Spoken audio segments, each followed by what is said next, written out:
Thank you, Madam Speaker. I love you, Dad. I've been deeply torn by the national redistricting debate that has engulfed California.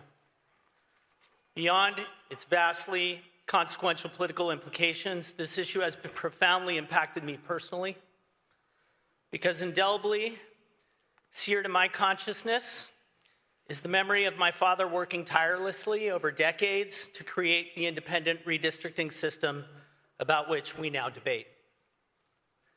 By way of background, my dad, a community psychologist, was elected to the California State Assembly in 1998. He ran for public office with the principal goals of restoring public trust in political institutions and ensuring that elected officials listen to their constituents.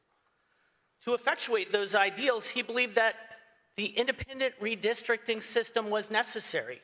So in 2002, on this very floor, he introduced a constitutional amendment, ACA 19, to create an independent redistricting commission. But his attempt received no support, and it died. Undeterred, he reintroduced the independent redistricting commission concept once again in the Assembly, but that effort too failed. And then in 2006, as a state senator, he reintroduced the concept as SCA 3, and for the first time ever, the concept of independent redistricting passed one of our bicameral bodies. However, as described by Common Cause, quote, somewhere in the 1-minute walk from the Senate clerk's office to the Assembly clerk's office, SCA 3 was lost for just long enough to miss key deadlines to keep the bill alive. The SCA's failure was devastating, but my dad's unwavering effort paved the way for the electorate to adopt an independent redistricting commission 2 years later. But his work did not end there.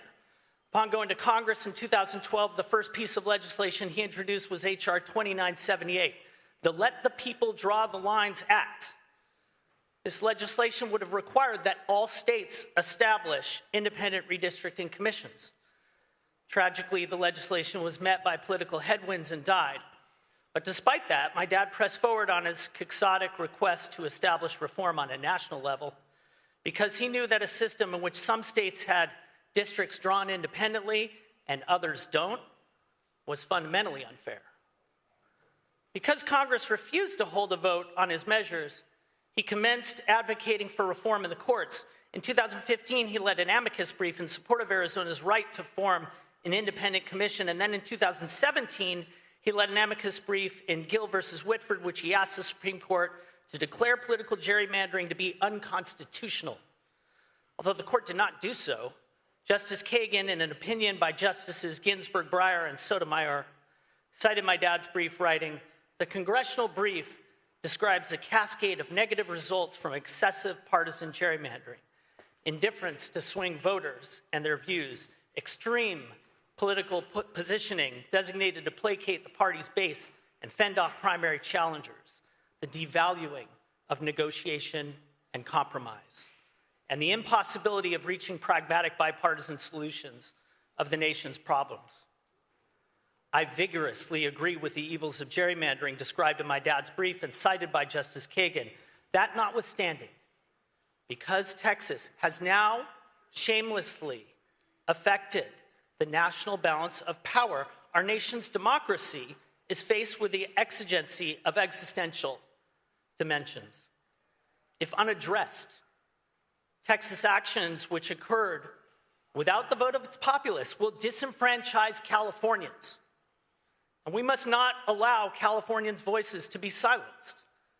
It is imperative that Californians have a voice in selecting the political party that controls Congress in 2026. The most fundamental concept in our democracy upon which the collective value system is predicated is fairness. When Californians vote in 2026, our votes must be made on a level playing field. This constitutional amendment ensures that we have that balanced field. We must all continue to press Congress to create a national system that eliminates unconstrained political redistricting. But until that occurs, fair representation for Californians cannot exist without this measure. So today, I proudly join with my father, the architect of this commission, in urging its temporary suspension. I respectfully ask for your aye vote on ACA.